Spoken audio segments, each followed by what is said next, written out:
Well, call the meeting to order. I want to welcome everyone to this meeting of the Wooddale Community Development Commission. My name is Patrick Bond, and I'll serve as the Chair Pro Tem of the Community Development Commission meeting this evening. We will start out with a roll call. There are certain business items we will be addressing. Those of you who want to speak with respect to the items on the agenda, those members of the public will be given that opportunity. With respect to the applicants, they will be given an opportunity as well. Staff will be making a presentation and a summary of the items that are on your agenda. I would just ask anyone who is speaking, if you wish to be recognized, please identify yourself both for the record and for me as to who it is that's requesting to be recognized, and just say Chair, just identify your name and I will call on you. Please do that during time when no one else is speaking. This meeting is being recorded, so we do need to be respectful for that. Speak up if you've got a dog or a kid, one of the two that might bark. Do your best to see if you can keep any ambient noise to a minimum. There is a mute button if you wish to mute that. Just make sure that if you are called or you wish to speak or we're doing a roll call that you will unmute so that we can know that you are participating with this. And we've got the agenda. Everybody should be able to see that. There will be some documents that will be placed on the screen. So that being the case, I would ask the secretary to please call the roll. Mr. Damasco. Present. Mr. Karich. Present. Mr. Peterson is not here, correct? Mr. Shemanek. Present. Mr. St. Marie. Absent. Mr. Vant. Absent. Mr. Woods. Present.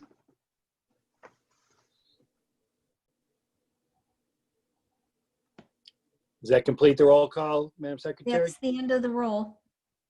Okay, we do have a quorum present for this meeting of the Wooddale Community Development Commission. The first item of business is the approval of the meeting minutes from the February 24th, 2020 meeting. Those minutes were provided in the package. Do I have a motion to approve as presented? Move, Commissioner- Mr. Karich. Commissioner Monick, I so move. Mr. Shemanek, is that correct? Yes. And a second. Is there a second on the motion? Mr. Karich will second. Thank you. Okay, are there any proposed modifications, any matters anybody wishes to address with respect to the minutes? Otherwise, I will call roll for approval of the minutes. All in favor signify by saying aye. Aye. Anybody opposed signify by saying nay. The motion carries. The minutes are approved as presented. This evening, we do have two public hearings scheduled. All testimony will be given under oath. At the hearing, there will be the opportunity for those members of the public who have signed in to offer testimony and to comment.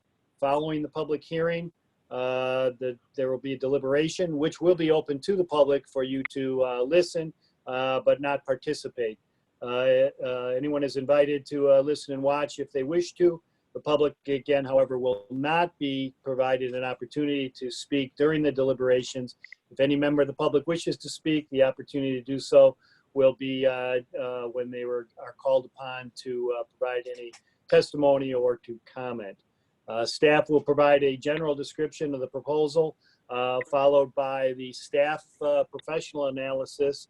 And there is an applicant that is here on each of these items. We will ask them to give specific evidence to demonstrate that the proposal meets the standards required for approval of the requested relief they are seeking.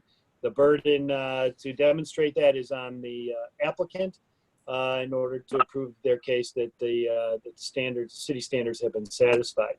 With respect to anyone else who wishes to speak, you may give your opinion or present specific evidence as to why you believe the applicant meets or fails to meet the standards that they are required to satisfy. Whether you're a member of the public wishing to make a statement for the record or a witness testifying on behalf of the applicant, you will be placed under oath. And prior to beginning any comments you might have, you will state your name and address, and you will be subject to questions by the Community Development Commission and potential cross-examination by the applicant. That is all in accordance with Illinois law. To allow as many people as wish to participate and be heard, we would request that you limit your remarks to 5 minutes. If there is additional time and you request additional time, we will consider that based on the available time and the number of individuals who wish to be recognized. So I will now call the matter before us this evening, the public hearing in case entitled CDC 2020-04. This is regarded to a sign variation request at 650 North Wooddale Road. At this time, I would ask staff to provide a summary of the request and indicate the notice of the hearing published and whether you received a certificate of publication from the newspaper. So at this time, staff, Gosha, are you going to provide the summary? Yes, that's correct. Thank you so much. I'm going to, Okay. I want to make sure that everyone can see the PowerPoint presentation. Yes. And would you raise your right hand, please? State your name and address. Yes, my name is Gosha Pocheja. The address is 404 North Wooddale Road, Wooddale, Illinois. Do you swear to tell the truth, the whole truth, and nothing but the truth, so help you God? I do. And Gosha, just for the record, could you please state your title with the city for those members of the public who are present by Yes. Zoom? Yes, I am the city planner working the Community Development Department of City of Wooddale. And I will try to see if we can do a slideshow. Let's go like this. I just once again want to make sure that everyone can see the slides. Yes. Yes, we can. Yes. Yeah. Perfect, thank you. So the petition in front of us is petition 2020-04. This is for a sign variation request for property located at 650 North Wooddale Road, Illinois, in Wooddale, Illinois.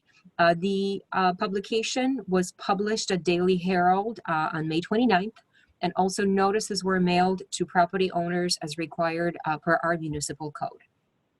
This particular sign variation is for a newly constructed building, once again located at 650 North Wooddale Road. This is a new address that was assigned. For those of you who can see the screen, we're looking at a location map.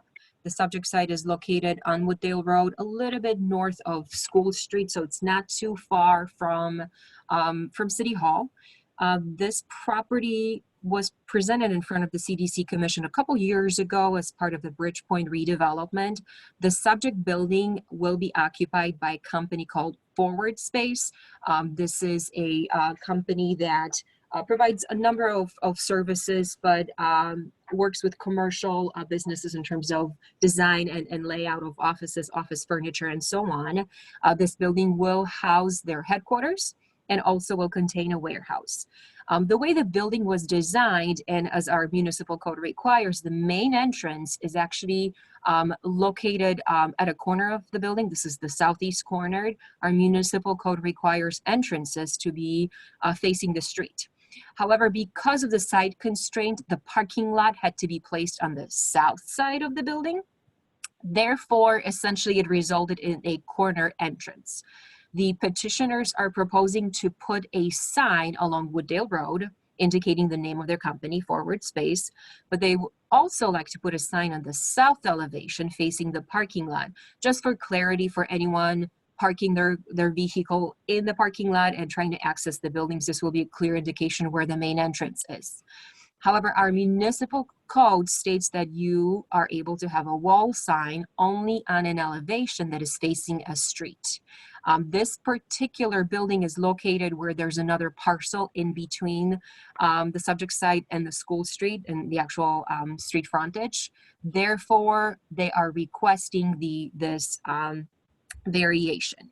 The sign itself will actually mimic the sign that's being proposed along Wooddale Road. It will meet the size requirements of the municipal code. It's really just the fact that it's being placed on the south elevation. This is a proposed wall sign and image of what the proposed sign would look like. And as I said, it matches the all of the design and the logos that are being used by this particular company. And we, as the Community Development staff, do recommend that the Community Development Commission approve this sign variation, as we find that it meets the standards for sign variation approval per our municipal code. Anything else, Gosha? Do you have anything further? Okay. Does any member of the Community Development Commission have any I questions do for? apologize, I cannot hear anything. So I don't know if that's the same case for everyone. Can everybody hear me?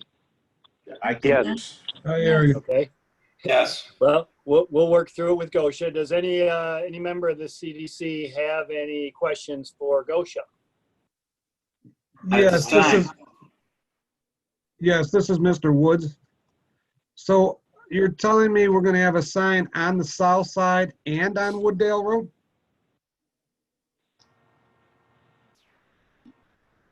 Did you hear that, Gosha?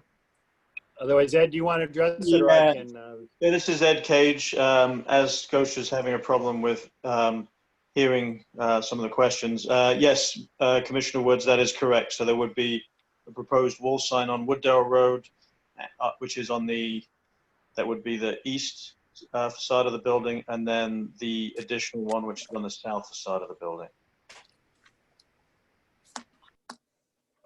I apologize, I lost the volume and the audio for a second, so I apologize if there were any questions being asked. I hope you can hear me now. We can. There was one, and Mr. Sorry. Cage Perfect. responded to the inquiry from Commissioner Woods. Are there any other questions? Okay, at this time, is the applicant present? Would the applicant like to add any additional information? Hi, yes, my name is Jerry Shiro with Forward Space. Excuse Okay. me, Mr. Shiro, would you please raise your right hand and state your name and address, please? Yes, it's Jerry Shiro, and the address is 1111 West 22nd Street in Oak Brook, Illinois. Do you swear to tell the truth, the whole truth, and nothing but the truth, so help you God? I do. Thank you. Thank you very much, Mr. Shiro. Thank you for being here. This is your application. You've heard what staff summarized and the recommendation of staff. Is there anything further you would like to add in connection with your application? No, Gosha really summed it up well. I just want to say thank you for allowing us to do this. I know this isn't the normal format for these meetings, but we do appreciate that so that we can go ahead and keep things moving forward. Okay, thank you very much. Anything further? And not at this time. Okay, the commission may have some questions for you, so stand by. Do any members of the Community Development Commission have any questions for the applicant?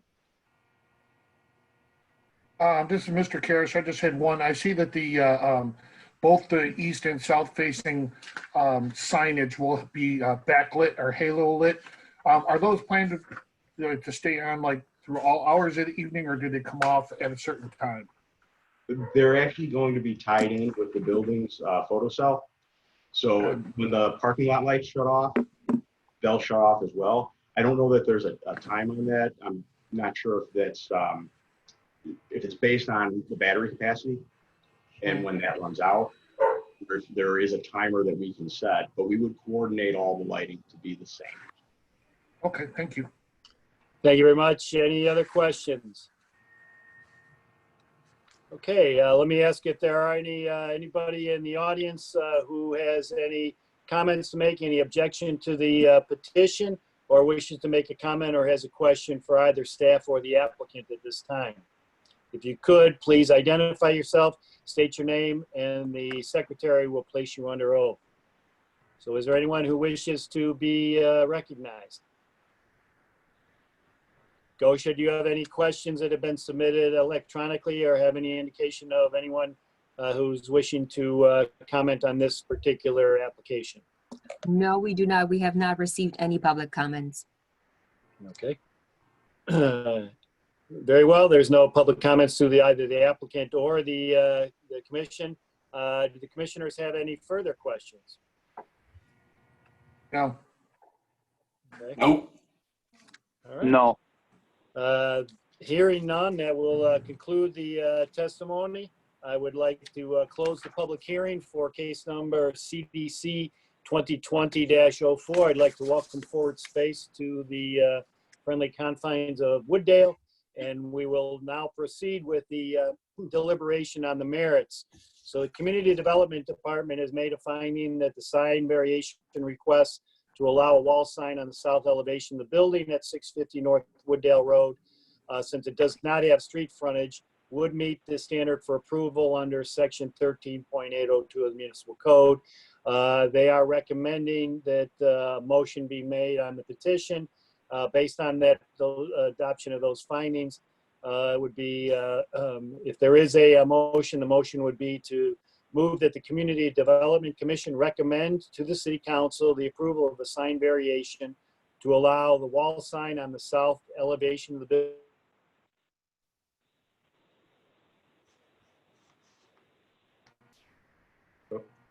You're gone, you've gone, Mr. Bond. It looks like we have a delay. Looks like he's broadcasting from the Oval Office.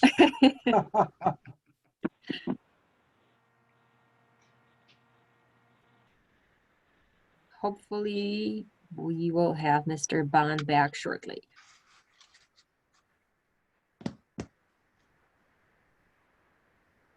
He's got to put another nickel in his phone. There you go. Okay, there we go. Mr. Bond is back, but he is muted. Janelle, do you have, oh, unmute. Let me see if I can do it.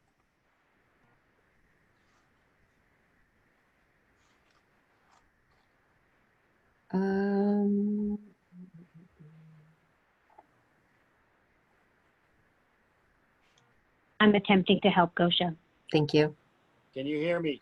Yes, now we there we can. go. Yes. Okay, it keeps, the mute keeps popping on. Okay, so let me just repeat. I'm not sure at what point in time you lost me. The community development found that the request for the sign variation to allow a wall sign on the south elevation of the building located at 650 North Wooddale Road, which does not otherwise have street frontage, does meet the standards for approval pursuant to section 13.802 of the municipal code. And based on those considerations, staff recommended the CDC, they recommend approval.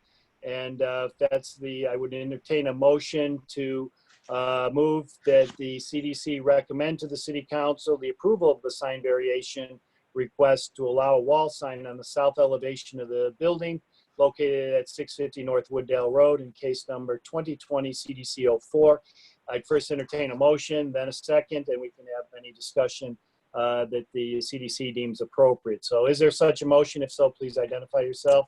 You can repeat the motion or you can say so moved.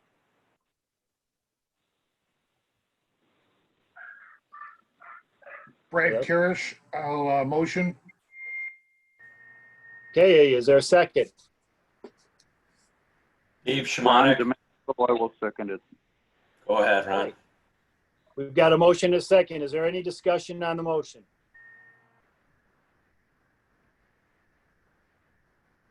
And again, an affirmative vote would be to approve the matter for recommendation to the City Council, and a no vote would be to recommend its denial.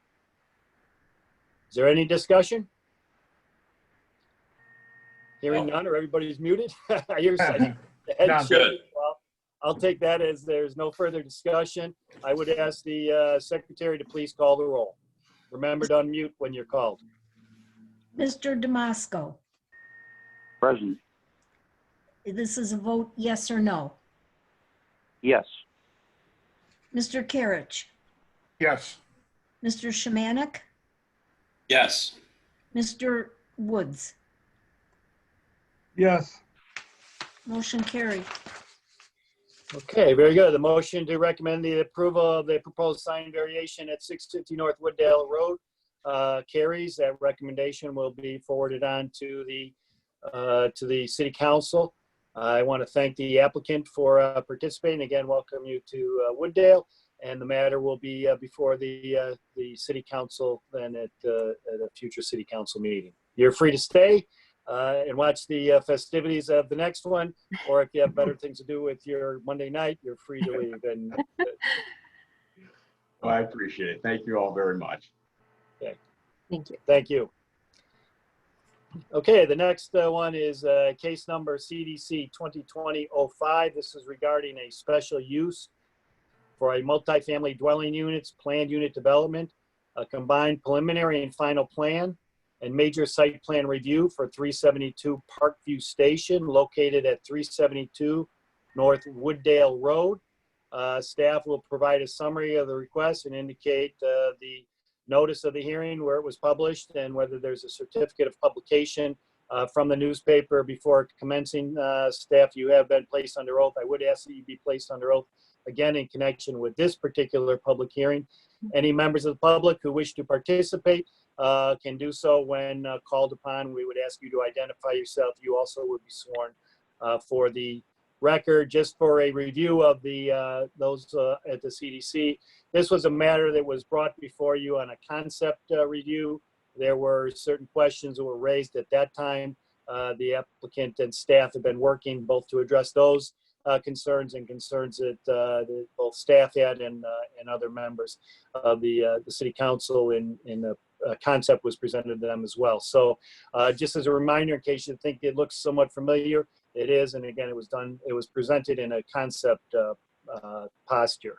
So I would ask that Gosha, you please provide a summary of the request, and Marilyn, if you could please re-administer the oath in connection with this public hearing. Of course. Would you raise your right hand, please? State your name and address. Gosha Pocheja, City of Wooddale, 404 North Wooddale Road, Illinois.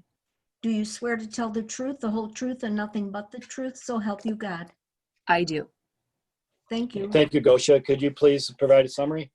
Yes, thank you. So the certificate of publication is on file with the City of Wooddale. The notice of the public hearing was published in Daily Herald on May 29th, 2020. We also did mail out notices to property owners within 300 feet of the subject site to notify everyone of this public hearing. Exactly how Mr. Bond explained it, this petition was in front of the CDC Commission back in February in a concept plan review. What we have in front of us is the planned unit development, but now we have moved into preliminary and final plan approval. With that, we also have a special use for multiple family dwelling units and special use for the PUD itself and a major site plan review. For anyone who can see the screen right now, a general location of the subject site, they are located directly to the south of the City Hall along Wooddale Road.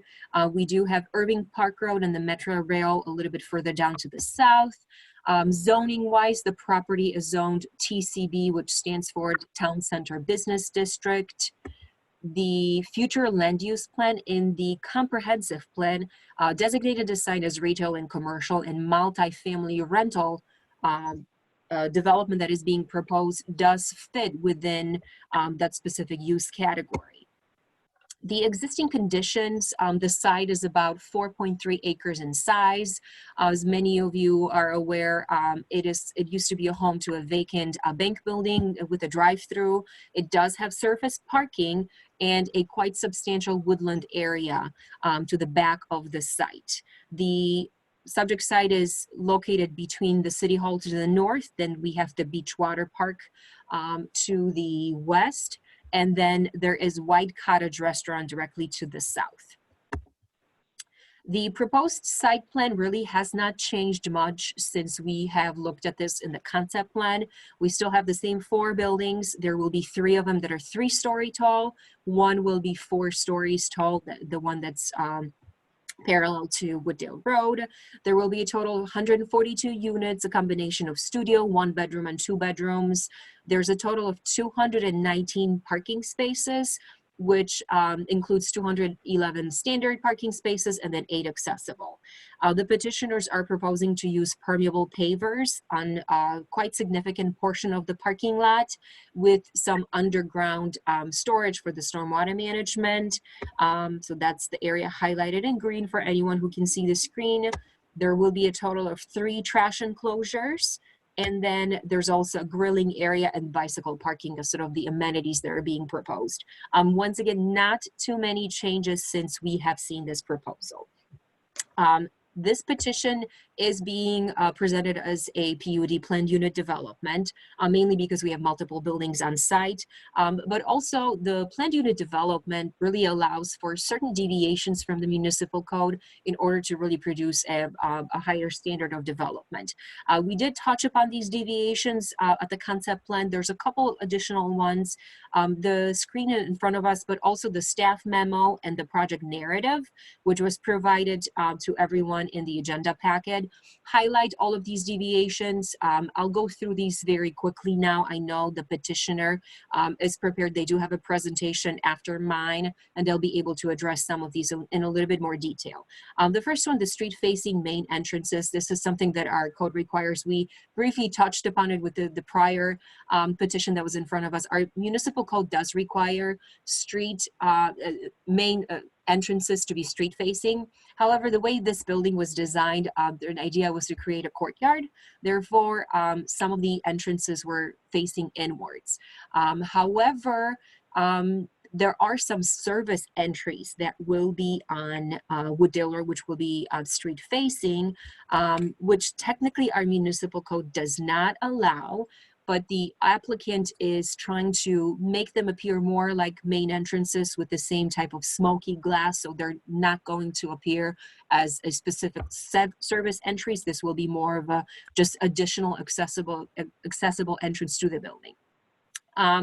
Moving forward, our code does require the buildings to be built at 25 feet front built to line along Wooddale Road. That requirement is not met for both of the buildings.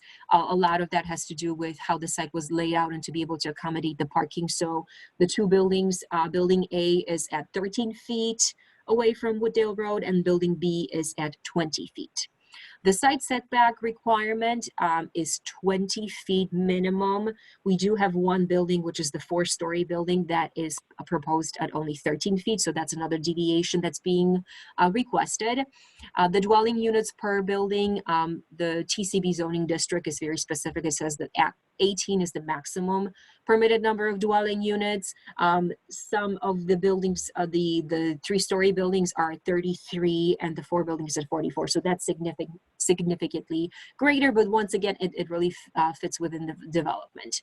The parking spaces, that's also something we have discussed before. Our municipal code doesn't have a lot of flexibility. We always require 2 parking spaces per dwelling unit. It really doesn't take in consideration the fact that some of these are studios or 1-story, 1-bedroom units.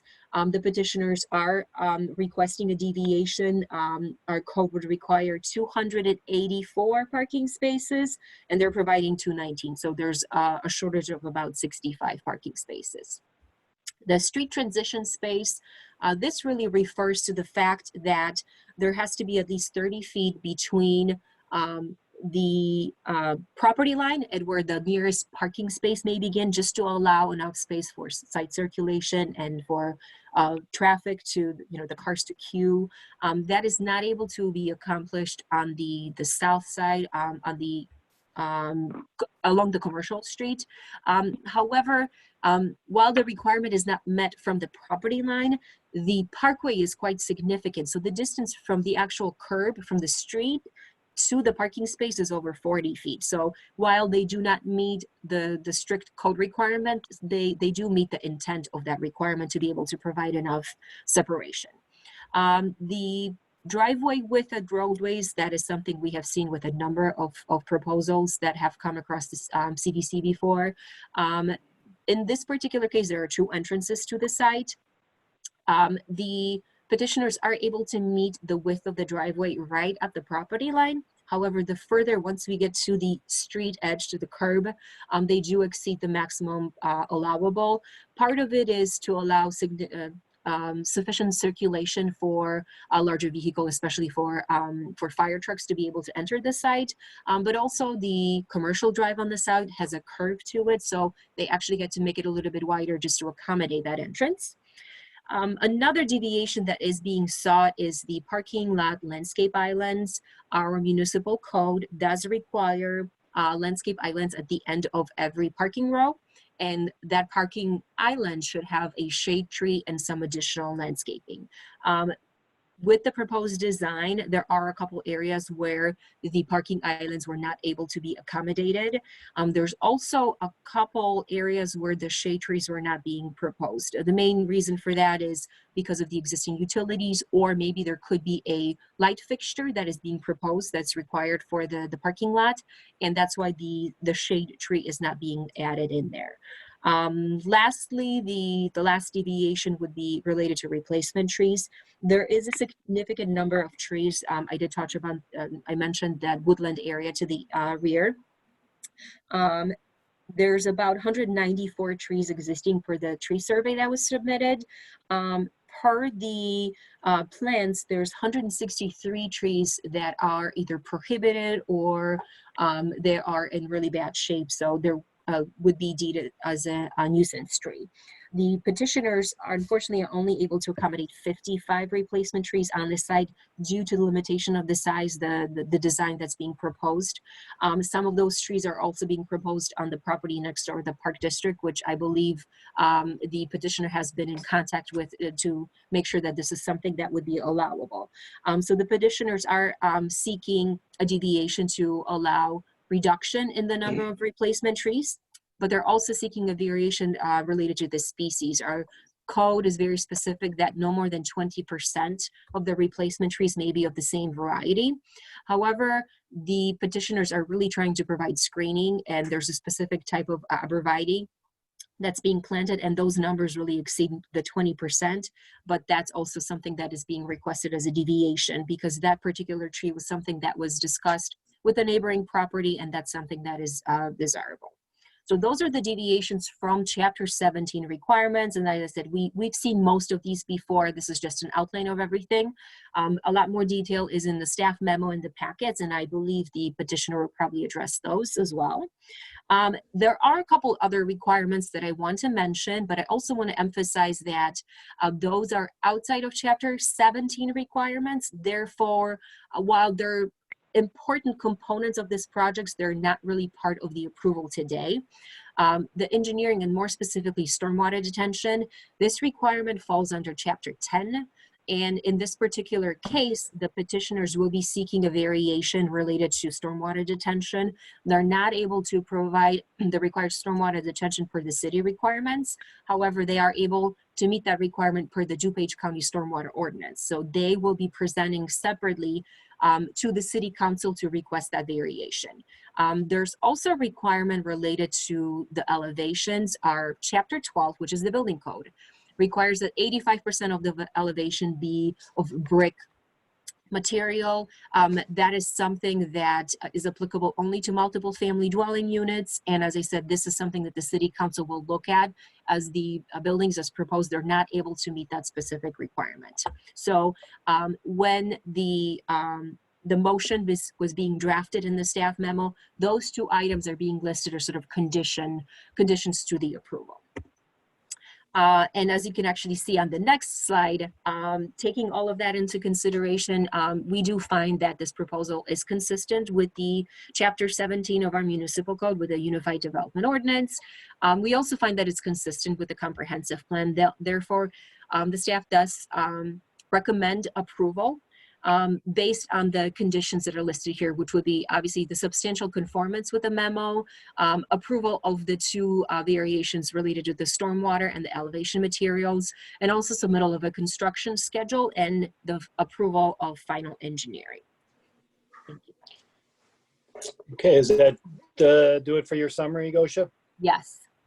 Okay, well, as always, thank you for a very succinct but comprehensive summary. At this point, does any member of the CDC have any questions for Gosha? The applicant will have an opportunity to make their presentation, and you'll have an opportunity to make any inquiries of them that you wish. So this time, does anyone from the Community Development Commission have any questions of Gosha? Yes, Gosha, this is Dave Woods. How many deviations are they asking for altogether? There's 10, 11. It's about 10 if we combine the replacement trees and the species that are being requested. And how many variations? No, so because this is a planned unit development, technically speaking, all of the variations in this case are being called deviations, but essentially Okay. it's the same thing. So the planned unit 11. development, as I said, So 11 of them. that is correct. Okay. Anyone else from the Community Development Commission have any questions for Gosha at this time? Okay, very well.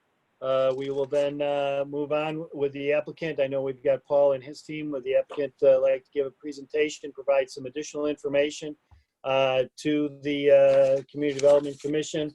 I would just ask that you identify yourself and give your name and address, and the secretary will swear you in and place you under oath. So Paul, you want to start out? Happy to. Thank you very much. Paul DeCryth, Intercontinental Real Estate and Development. Raise your right hand, please. Would you raise your right hand, please? I'm sorry. Thank you. Your name and address, please. Sure. 2221 Camden Court, Oak Brook, Illinois. Thank you. And do you swear to tell the truth, the whole truth, and nothing but the truth, so help you God? I do. Thank you. Paul, maybe before we get started, if you could have everyone who's going to speak on your team identify themselves individually, we'll have them sworn, and that way if there's someone fielding a particular portion of it, we don't have to go back and interrupt them with the swearing in. So the Secretary, Marilyn, you're going to swear in each of the representatives that are here in connection with the applicant. So Paul, could you introduce your one of your other team members? We'll get them sworn in and we'll move on to the next one. We'll go back to you to do your comprehensive summary. Sure. I'd like to introduce Chris Stark with WT Group, who can introduce two of his colleagues. Take it away, Chris. Okay, Mr. Stark, and is that Mr. Kalish? Kalashevsky. Chris, you're on mute. Will you raise your right hand, please? State your name and your address, please. My name is Chris Stark. I'm with WT Group. My address is 2675 Prattam Avenue, Hoffman Estates, Illinois. Do you swear to tell the truth, the whole truth, and nothing but the truth, so help you God? I do. Thank you. And we've got another gentleman, Chris, if you could, I think you're on mute. If you could take off mute and have the oath administered to you as well. Sure. The representing architect here is Chris Kalashevsky. Mr. Kalashevsky, would you raise your right hand, please? State your name and address. Hi, my name is Chris Kalashevsky. The address is 2675 Prattam Avenue, Hoffman Estates, Illinois. Do you swear to tell the truth, the whole truth, and nothing but the truth, so help you God, Mr. Kalashevsky? I do. Thank you. Thank you. Paul, you want to proceed? I believe we have one other individual. We have one more. Todd Abrams with WT. Right. Yeah, Todd Abrams is our civil engineer. Okay, Mr. Abrams, could you raise your hand and be sworn? Sure. My name's Todd Abrams. I'm the civil engineer on the project with WT Group. Address is 2675 Prattam Avenue, Hoffman Estates, Illinois. Marilyn, if you could administer the oath, please. Do you swear to tell the truth, the whole truth, and nothing but the truth, so help you God? I do. Thank you, Mr. Abrams. Now back to you, Paul. So I don't know who is going to, thank you, Mr. Bond. I don't know on our side who's going to control the presentation that we have. Chris, do you have it ready to go? I do have it ready to go, and Janelle can get the screen control. No worries. I can begin and start. We'll again start with that initial page. I think it's page 11.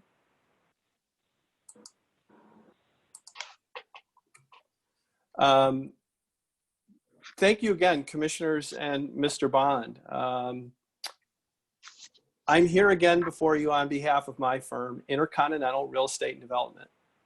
albeit under extraordinary circumstances. I must say, I never thought we'd be in this position, making this presentation in this way this evening, but nonetheless, very excited to be here. We're here to discuss our project, the project we call 372 Parkview Station. Again, it's a 142 unit luxury rental community located in the heart of Wooddale. I believe, again, most commissioners already know my firm and our partners, WT Group. Though we would like to remind you how we got here and why we are working on this project to create a win-win-win for the city, the residents, business leaders, and other government entities, and to foster long-term economic development and real estate development. I'd like to spend just a second right now before we get into some details and go over our one of our slides. It's slide 11, Chris. So slide 11 is, again, kind of the punchline of how we got where we got today. And we recognized that there was a tremendous opportunity to create economic activity and with this development.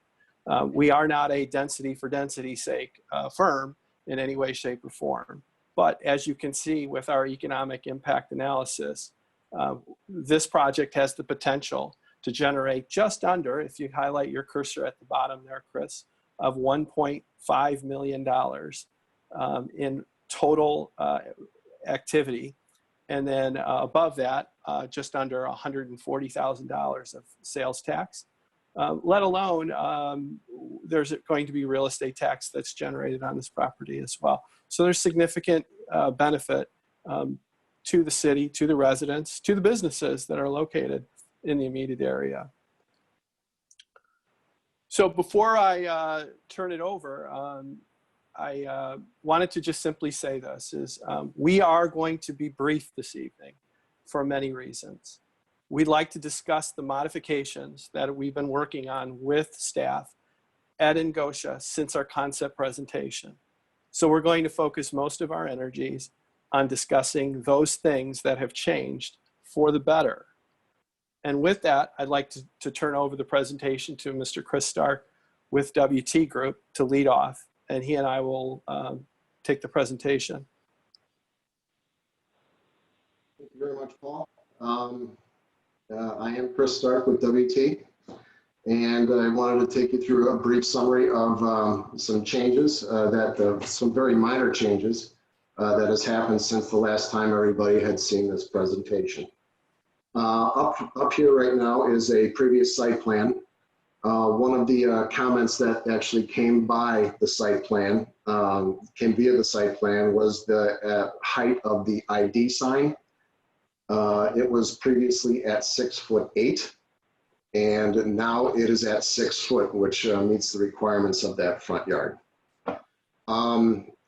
Over through here, not much has changed. And this is the current site plan as it sits, and I do have it identified, the sign at 6 foot. I don't know if you can see that, but it's there. So nonetheless, the buildings haven't changed. The trash enclosures haven't changed. The pavement hasn't changed. A couple of changes that I find are relatively significant in nature, but aren't detrimental to any kind of engineering site changes are going to be listed below here. The first one, of course, is the previous detention layout. Nothing has changed here in regards to the underground storm pipes. The location of our detention basin has not changed as well. However, the actual shape of the detention basin has changed, and large in part to actually try to comply with the landscaping ends of the parking lot to reach compliance there. In terms of the units, we have not changed any of the room combinations, the 1 bed, 10 bath, 2 bath, 2 bed. The studios, all of these numbers are the same. We still are hitting the unit count of 142 with 29 studio apartments, 61 one-beds, and 52 two-bed. The first revision that I would like to talk to you about is the sidewalk changes at the back of Building B, which is the 4-story unit. Previously, we had an entry out for the emergency stairwell and the utility rooms, and we had a walk here down to the main walk, along with a set of steps on here on the south side of the building. The steps were there previously because of a substantial grade difference that we were unable to actually bring down the sidewalk at a decent slope. Additionally, we also looked at a possibility of a ramp to ramp that down, but we found it best, and somebody made a suggestion to make this a single walk along the back side of the building, with a single out to the main sidewalk, eliminating two accesses eliminating one access to the main sidewalk. And this is a rendering of that walk and how it would look on the back of the building. Next, we have a revision at the parking courtyard. Previously, you had seen that there was a no trash enclosure here, and I'll show you an overall site plan demonstrating where this current trash enclosure came from. So right now we're splitting the difference, so the residents will have the same amount of walk distance from each of the building to that trash enclosure. We also believe that the trash enclosure will be hidden a little bit more with the trees that are going to be proposed within these landscape islands. And here's a rendering of what that the islands will look like with the landscaping and the new trash enclosure location. The next revision that we have is this is the trash enclosure that was relocated to that central parking courtyard. By doing so, this added a few spaces for us, and then we were able to extend the walk back down to give them a little more straighter path, to give the residents a straighter path to get back to the buildings and to the main parking courtyard. And this is a rendering of that garage area and a grilling area without the trash enclosure area here. Okay, that is the summary of the revisions. So as I've stated, we wanted to keep our comments very brief, which I believe we've accomplished this evening. We wanted to thank many people in town, both trustees and staff. You know, some of the comments don't seem like they are a monumental, but to us, they made a great deal of sense, and they help us from an operational standpoint going forward. So we're very excited about that. Again, not much else has changed with this project. It's the same unit configurations, same unit finishes. We're looking at, 9-foot ceilings, in-unit washers and dryers, solid surface countertops, luxury vinyl plank flooring throughout. We do have a community room located in one of the buildings in the 4-story building. So it allows residents to congregate once we are all legally able to do that. So what you're looking at there is, again, the maintenance shed and our barbecue area to provide outdoor activities and amenities. Most of the amenities, though, for this particular project are within the neighborhood. We want people to get out and get out of their homes and go experience all that's available in the immediate area. So we're very excited about this again, and all of us on the team this evening are here and available to answer any questions that you might have in addition to our presentation. Okay, at this point, is there any member of the Community Development Commission that has any questions for the applicant? And if you could just address those questions, and Paul, you can identify which of your team members is best to respond. Please Yeah. identify yourself on the CDC as to who's asking the question for the minute taker, please. Yeah, this is Mr. Woods. I have a few questions. Yes, Commissioner Woods. To the west of the building, have your engineers actually went to that area? It happens to be a very heavy flooded area west of your property. A heavily flooded area in that area. And I know we're giving up trees, we're giving up green areas, we're giving up drainage. I mean, I'm starting to worry on a flooding problem. And have we done a study of all of that rather than just this property? Because this property is going to play a big part in that other properties behind you. Mr. DeCree. So Commissioner Woods, thank you. Thank you for the question. I'm going to call on Todd Abrams to discuss this. The general gist of your question, though, is that I believe, and Mr. Abrams can get into detail and or can discuss it in greater detail, but I believe that yes, in fact, there was consideration given in that we were looking at runoff from our property, which I believe currently is designed to be less than what it is today. With that, I'd like to have Todd, if you'd be so kind as to add any color to that. I'd appreciate it, or we'd all appreciate it. Sure, absolutely. So Chris, maybe it's best if you flip to my existing drainage exhibit, which I think is one of the last civil exhibits, which actually, oh, there we go. Nope, the previous sheet. No, I'm sorry, the next sheet, maybe it was 6. There we go. So as Paul mentioned, we did do, we've done a fairly substantial analysis of the adjacent properties, drainage areas, and then of course our site in existing and proposed conditions. You know, what you're looking at here is an existing drainage map for the site and surrounding areas, and you could see that I believe the area that was questioned was adjacent to the area 2 that you see in the upper left-hand corner, northwest corner of the site. There's a substantial amount of area there.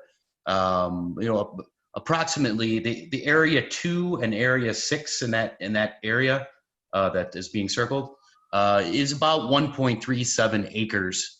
And all of that 1.37 acres now drains over land directly onto the Park District property, and has to travel across some paved areas to get to some storm structures. So right now there's quite a bit of area that drains what we call upstream onto that Park District site.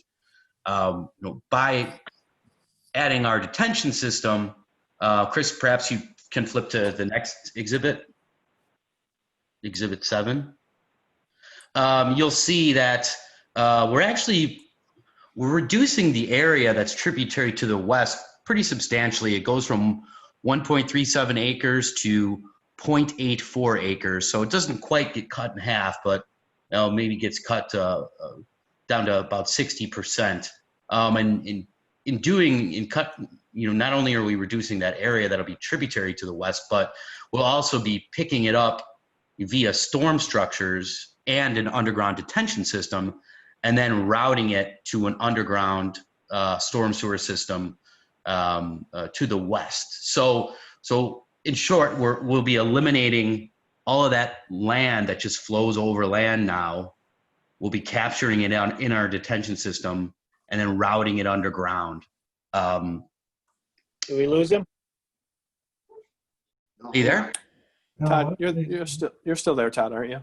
Okay. Yep. Okay. Chris, maybe if you flip to my drainage summaries, I could show you. So what we want to do is, there we go. So that's actually to the south. There's several different drainage areas, but since the question was about the west, perhaps you flip to the west. So you can see what this is a breakdown of existing and proposed conditions, discharges to the west, and the peak discharge gets reduced from 3.55 CFS to 2.81 CFS. So it's an approximate 21% reduction in discharge to the west.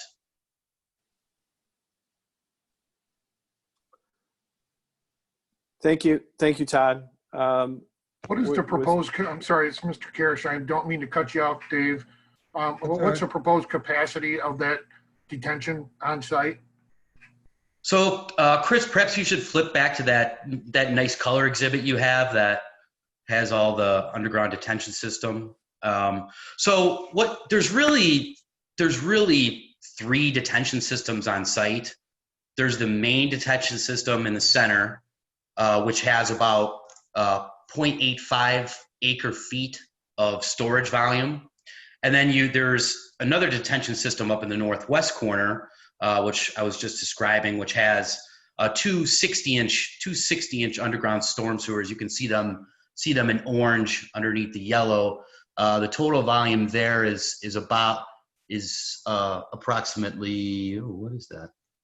I think it's approximately 0.1 acre feet of volume, a little bit less, 0.087 acre feet. And then we have another small system on the south side, just that kind of runs perpendicular to Commercial Street. It's a 36-inch storm sewer that has about, I lost my place here, about 0.05 acre feet of volume. But it's a really complicated system. It's got 3 different restrictors, just to make sure that we're reducing, fairly substantially reducing flows compared to the existing condition. Okay, thank you. Any other commissioners have any questions? I have another one, Pat. This is Yeah, go ahead, Commissioner Woods. With all this parking that we're going to have here, when we roll out onto Commercial Street up that side and Wooddale Road gets backed up, those cars are going to want to go back down Commercial and all the way back around either the city hall or the school area, just to try to get out of there. Are we thinking about anything about maybe Commercial being a one-way street, or how we're going to deal with all that traffic? That's my question. Paul, would you like to respond? Sure. Thank you again, Commissioner Woods, for that question. I'm not going to necessarily cover the technical aspects of the parking study that we had previously submitted and updated, which staff has. I think the fundamental question is a safety question, though, and I would ask staff for any commentary that they may have regarding, whether or not that road could be turned into a one-way street. I don't believe that's the case. We have had substantial discussions regarding the ingress and egress of our property to the south onto Commercial. One of the conversations that we had was that surfaced with respect to traffic over there is really during festivals, and then also that exact question. It was posed about making those that one way, but I believe, and I would again ask staff if they have any insight into that to make a comment. Pat, this is Ed. Yeah, Marilyn, go ahead, Ed. would you mind swearing me in? Raise your right hand, please. State your name and address. Ed Cage, 204 West Bloomingdale Road, Itasca. Do you swear to tell the truth, the whole truth, and nothing but the truth, so help you God, Mr. Cage? I do. Thank you. Thank you. Go ahead, Mr. Cage, you may proceed. Yes, thank you, Chairman. Yes, the applicant is correct. I know there were some questions and some similar issues that arose out of the concept plan review at committee and city council. We did contact the fire district because there were some concerns about access. And the question was asked, you know, can that other access point onto commercial be blocked off? Obviously, from an emergency and life safety standpoint, it cannot. And I was informed of that by the fire district. I know, Commissioner Woods, that some members on the city council have similar concerns. The changing of commercial road to a one-way street, I think that's something that will be discussed committee and city council. But at this time, that's not something within our purview. I think it's an excellent point to bring up, something that we will refer to them. But if that was something that we were going to do or consider, we'd have to amend the code for commercial road, which is a city council issue. Well, I would just think that any northbound traffic, to Dave's point, northbound Wooddale Road, there's no way you'd be able to turn into commercial anyway. I don't think there's a quick enough turn right there. And even farther down at the further north entrance, that traffic backs up, to the bank or to where the old bank was on a pretty consistent basis. So it just seems to me like there's going to be a pretty good logjam of northbound traffic for people trying to get into or, in fact, out of that in the morning. I just think that's what I'm saying. That's exactly what I'm saying, that in the mornings we are going to have school buses there trying to get out. We're going to have all the people from that building, some I'm sure are walking to the train station, whatever, but there's going to be some driving, obviously. And I think that street is going to be a nightmare to try to get off of onto Wooddale Road. So when they get to that point, they're going to say, hey, the heck with it, I'm going to go the other way. And then you're going to have all that traffic going through a residential area and people are going to be upset. Agreed. Chris, if you could put slide 46 up. Again, I don't want to cover this in great detail. I'm not the traffic expert, but this is our traffic study, and it shows what could potentially be coming out of there. My hope is that we do have, some folks that, kind of get out and work outside of the home these days. We've designed these apartments, and candidly, we designed them to work from home with the dens and that in there, not knowing that there was a pandemic upon us. But we do recognize that there might be some folks that actually work from home more now than ever before. So we would not necessarily at this time, I can say I don't believe we would have an objection to making commercial a one-way if the city chose to pursue that. Yes, but I don't know that will totally be the answer either, because you're going to have a log jam of traffic just sitting there.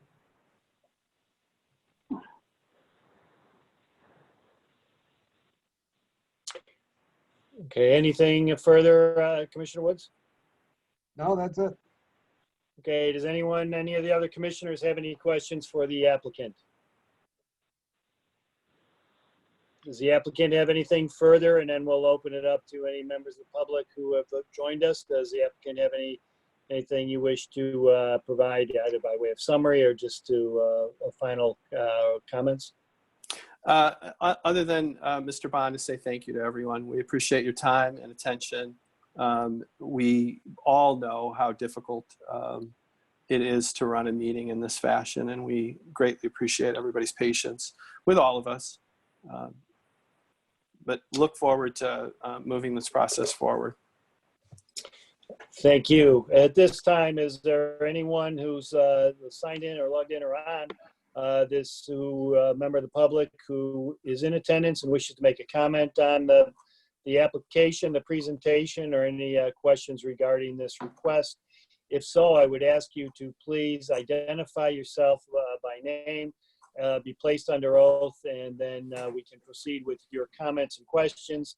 And if so, please identify yourself at this time, and the secretary will put you under oath.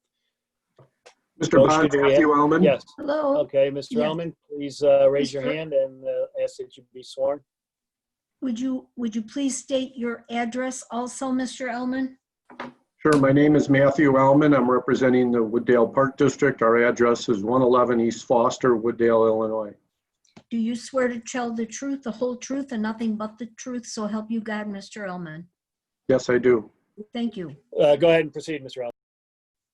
Thank you. I'd like to thank the commission as well as the developers for this project. I can see a lot of value coming from this project when it comes to fruition.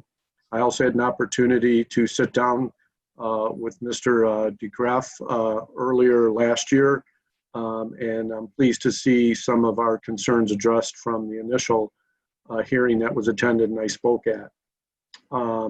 In particular, I want to ask the question. I know there was discussion about the amenities, and the comment was made that many of the amenities already exist in the community, such as our pool and fitness center.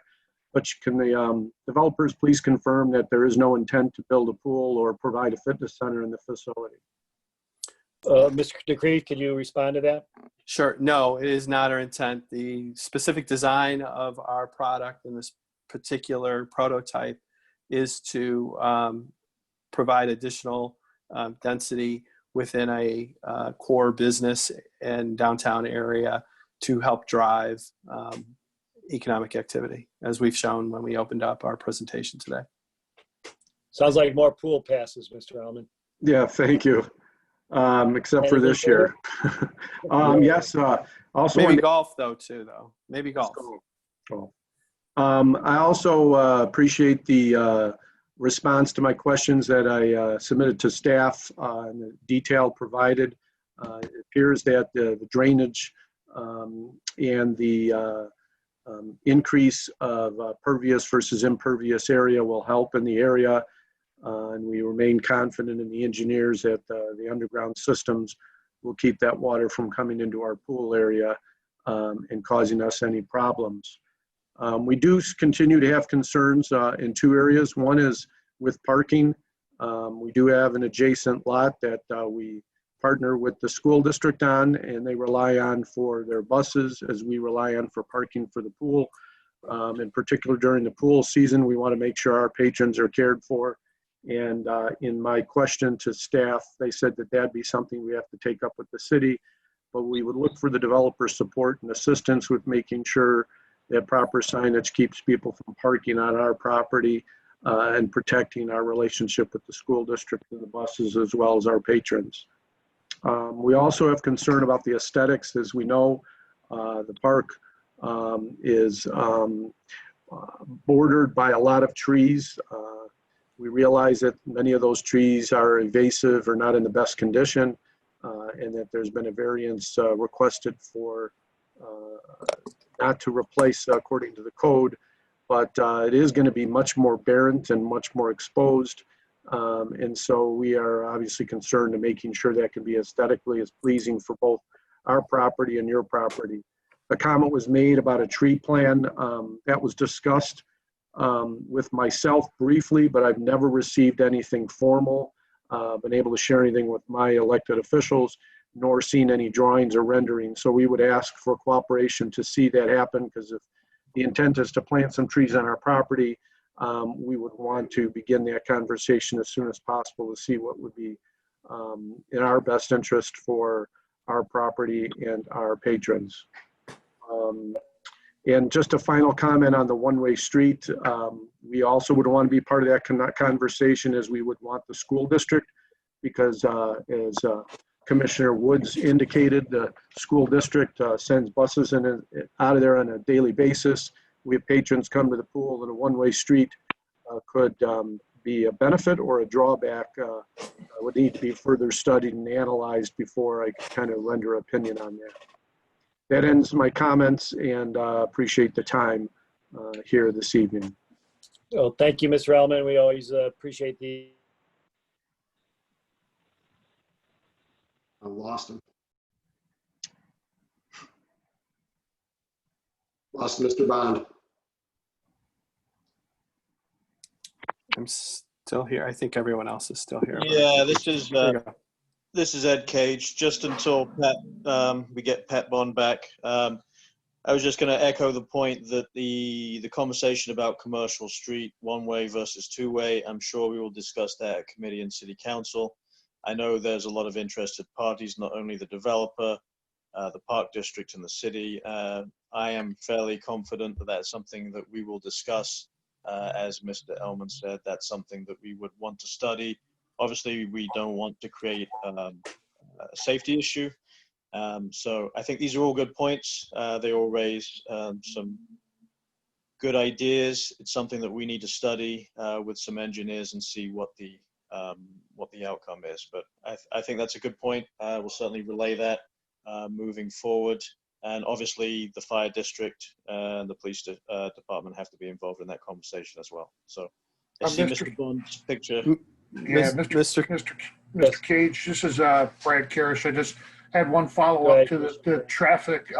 Has there been any conversation with the city and the developer as far as having traffic safety control at either or both one of those intersections, just at least during peak service hours? I've seen it down Irving Park Road at other businesses and you know, city buildings and things, whatnot down the road. It does tend to help at least to coordinate the flow of traffic in and out of those congested areas during those peak times. And I would think, you know, especially during the summer months when the pool finally does open, you know, and we have kids there and all that, it just seems to be more of a safety issue than before. You know, the kids that are going to be walking from the near neighborhoods over there are going to be crossing over with quite more traffic than we've ever had before. Mr. Cage, would you like to respond? Yes, thank you, Chairman. That's an excellent point. I believe that exactly plays into what we were discussing. Some of the frustrations we have as a city is not all the roads are ours, Wooddale Road being one of them. But I think this is part of a bigger conversation with all the groups I mentioned before, talking to see if a one-way street is appropriate, talking to see if a signal is appropriate. I think this is all good feedback. If we were to pursue a signal, we'd have to get approvals from DuPage County. Obviously, we'd need all the groups that we discussed earlier to be on the same page. So I think that's something we need to study. Excellent point. I think we're going to relay all of those items to the City Council, but I think a study is in order. Thank you. Thank you, Mr. Cage. And I don't know if Mr. Elman heard, I don't know what point in time I got bumped out, but thank you for your comments. I would ask the developer to work with the Park District in connection with the trees so that there is an aesthetic divider between the two for both the benefit of the Park District as well as the development and the overall aesthetics of the city. Are there any other comments or questions from the commission, from the members of the public rather, to the applicant, or any questions of staff from any member of the public? Do we have anybody, Gosha? No public comments were received to date. Okay. Are there any other comments from any of the commissioners to the applicant? Hearing no further comments or any further testimony, I will now close the public hearing for case CDC 2020-05. We will proceed with the deliberation on this request. So I would entertain a motion. The motion, the Community Development Commission, based on the staff findings that a special use for multifamily dwelling units, planned unit development, preliminary and final major site plan review to demolish the vacant bank building and construct a new multifamily rental buildings at 372 North Wooddale Road is compatible with the surrounding zoning and land use classifications and consistent with the city's comprehensive code. Based on the petition that was submitted and testimony presented for this particular one, motion would be in order to approve or adopt the findings of fact included within the staff memo dated June 15th, 2020, as the findings of the Community Development Commission, and recommend to the City Council the approval of a special use for multifamily dwelling units, plan unit development, preliminary and final and major site plan review for 372 Parkview Station at 372 North Wooddale Road in case number CDC 20-05. The staff has recommended 5 conditions that the special use plan unit development major site review substantially conform to the staff memo dated June 15th and the exhibits which are attached thereto. And the city council recommendation and condition, the city council approved the request related to section 10.105 regarding the stormwater detention requirements, and with the condition of the city council's approval, the request related to section 12.401 requiring all new multifamily developments contain at least 85% of the brick or stone material on the entire structure. The submittal of the construction and phasing schedule and final engineering approval. Is there such a motion?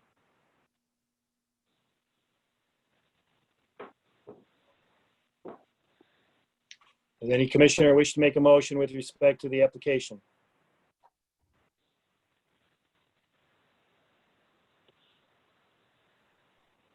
Am I still on? Yes. Oh. Is there any motion from any commissioner? Did I talk too long? Is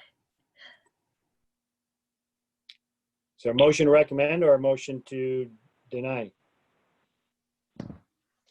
I would, this is Member Woods. Okay, Member Woods. I would make a motion to deny. Okay, is there a second to that motion? Hearing none, the motion the motion to deny fails. Is there a motion to approve? I make a motion to approve. This is Ron Damasco. Okay, Commissioner Damasco makes a motion. Is there a second?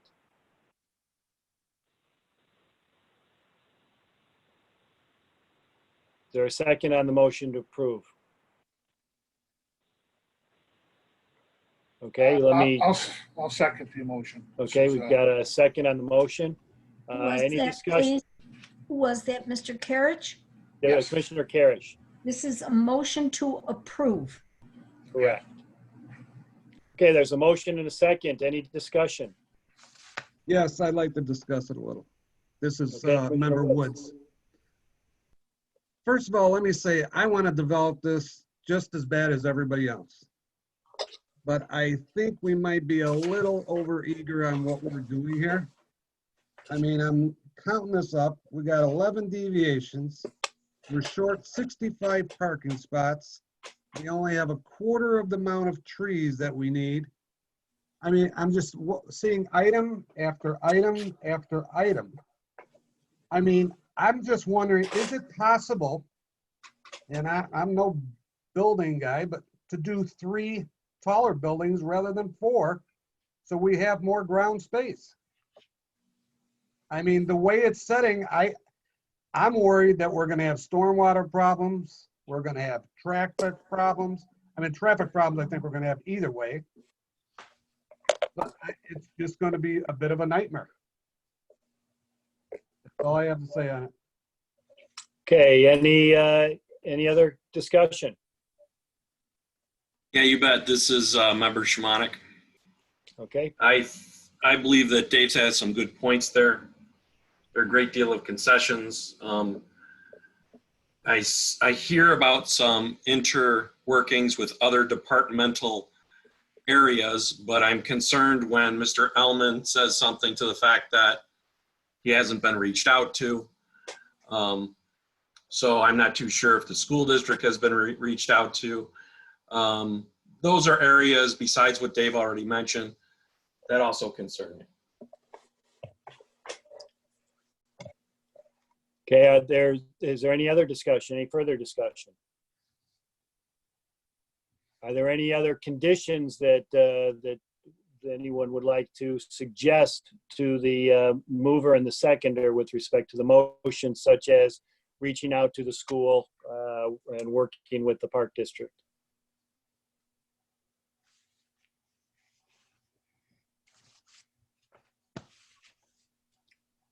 Mr. Bond, can I interject, please? Absolutely. The first motion that was made to deny was made by Mr. Woods, but there was no second. That's The correct. second- Okay. So the The motion second without it, motion- yeah, just for the record, then the motion without a second failed. So the motion that's on the floor is a motion to approve To approve. the relief requested set forth in the packet submitted to the CDC, which I read. Right, into the and it record. was made by Mr. Damasco and seconded by Mr. Carriage. Correct. So that is on the floor now. That is correct. Is there any further discussion?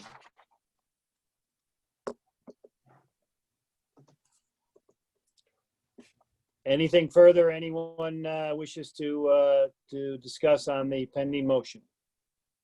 I do like Dave's comment about the, is there potential for reconfiguration to address more of the parking and traffic issue? I think the watershed issue is fairly, at least, based on the studies that were shown, appear to have that, under control. So I'm not as concerned of that. I'm more concerned of the traffic movement and, the safety issues involved with people kids coming across and going to the pool, and just the volume of traffic coming in and out. That would be my biggest concern.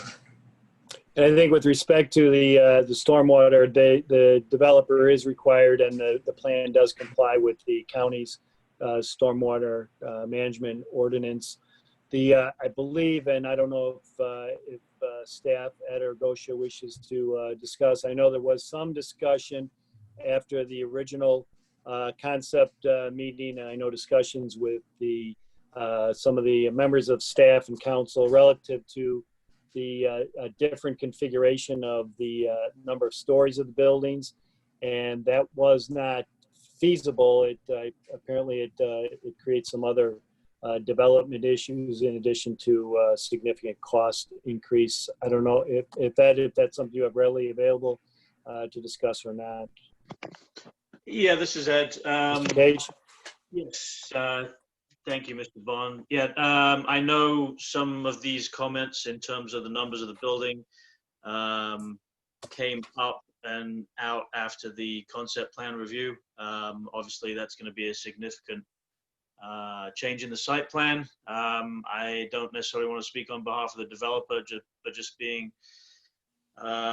seeing a number of different developments come forward, that's a major change. So at this time for the final approval, those are issues, and this is just my personal professional opinion. If we were going to change out the layout of the plan, that should have been discussed and addressed, and that's really why we have the concept plan review and approval.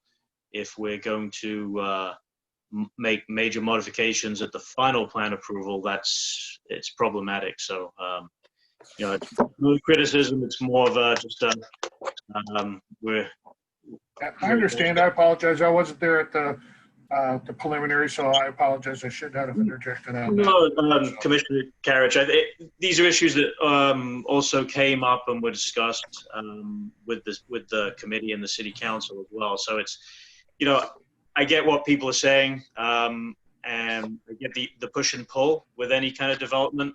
To Commissioner Wood's point, I would like to bring up a very quick sidebar. You may or may not be aware that we are in the process of revising the UDO. There are a number of issues with it, and I believe there are a number of issues on that deviation list that would be remedied with updating the UDO. That has not occurred yet, but that is in process. I completely understand Commissioner Woods' point that there are a number of deviations on there. I would say that a few of those deviations would go away with an updated code, but that is down the road. So with that, that's the end of my quick sidebar. Thank you. Okay. Is there any further discussion? Yes, I have something to say. It's Mr. Woods. Yes, if I'm not mistaken, at the council meeting, they did bring up about trying to go to 3 buildings. And that was way back then. And they said they were going to come back with changes. And they've come back with some changes, but not the changes we kind of thought they were coming back with. So it was bring up before. It didn't get up, just bring up just now. That's all I have to say. Yep, this is Ed again. You're exactly correct, Commissioner Woods. The number of buildings was brought up. And I was on a conference call with a developer and some other parties within the city talking about that exact issue. So you are exactly correct. It was brought up as I wasn't glossing that over. We did discuss that. We did discuss a number of other changes, which I believe the applicant went over with the CDC this evening. So as with any, I know you guys know this, and most people on the call, if not everybody does. Some modifications get made, some don't, and it's an economic issue. But you have what you have in front of you today, which reflects some of those changes from some of those requests, and obviously others have not been made probably for economic and site development reasons. So yes, excellent point. Thank you, sir. Okay, is there any further discussion on the motion? Is it possible I could just make one comment? Is it with respect to an item that's been raised in the discussion? Yes, sir. Okay, you may proceed, Mr. My name is Chris Kolashevsky from WT Group, architect for the project. Just wanted to say, we know we're asking for a lot of variances. Again, some of the code is written that in other communities would not be variances. But we do want to say that the allowable building coverage for this development is 40%, and we are only 25%. So we're actually allowed to develop more densely, 63% more. Also, our building is allowed to go to 72 feet, but we're only proposing 48. And the reason for that is the context of the surrounding development. And we feel that would be very out of context to be a taller building. So we've decided to go with the 4 smaller buildings. And again, the FAR ratio is only 25% of the allowable 40%. So we are not packing too much stuff on this site. I just wanted to make that clear, that there's a great margin that we're leaving on the table for the development. And we feel that with that, the landscape plan, every spot has trees, and we're asking for a variance to do coniferous trees so that year round they provide screening. So that's some of the arguments. Some of the other things is the trees that are being removed and being replaced by these evergreen trees are, as was stated earlier, trash trees. So we really feel that we would be improving the elements from the landscape area, from the stormwater management, and also from the allowable density. Thank you. Thank you very much. Anything further, any discussion on what the comment that was made? Pat, I do want to see, we did have one person raising their hand. Chris, I don't know if there's something you wanted to add. No, I was actually just trying to get some attention to give Chris Kalashewski the floor. Gotcha. Perfect. Thank you. Thank you. All right. Anything further in connection with the discussion before we call for a roll call?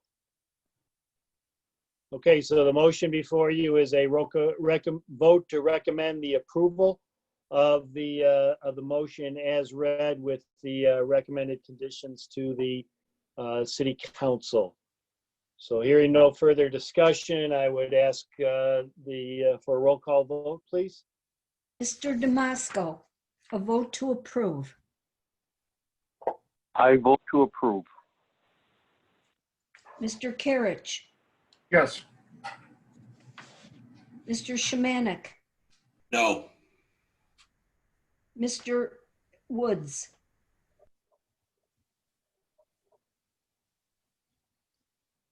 Mr. Woods, I believe Mr. Woods may have been disconnected. It just showed up that he was trying to re-enter the meeting. Okay, we'll hold off for a second. Let me double check if we have him. I'm here right now. Perfect. Okay, I don't know where you dropped off, Commissioner Woods. Why don't you let somebody else start speaking? Mr. Woods, we're waiting for you to vote yes or no on the motion to approve. That would be no. Okay, It's a tie so vote. it's a tie vote. I'm sorry. I'm sorry, go ahead. So could you please read the vote total for, we've got, I believe it's 2 and 2. Yes, it is. Mr. Damasco and Mr. Carriage both voted yes. Mr. Shemanek and Mr. Woods both voted no. It's a tie. Okay. The motion requires a majority. The motion did not receive the majority. The motion fails. At this juncture, that will conclude all of the matters that are on the Community Development Commission meeting agenda for this evening. I will entertain a motion to adjourn. So moved from Mr. Woods. Is there a second on the motion to adjourn? Is there a second on the motion to adjourn? So moved, Mr. Shemanek. Okay, we've got a motion and a second. All in favor signify by saying aye. Aye. Aye. Aye. Any opposed? I'm sorry? Any opposed signify by saying nay. Motion carries. We stand adjourned at 8:32 p.m. Okay, thank you all for your participation and attendance. Thank you, Pat. Great, thank you. Thank you.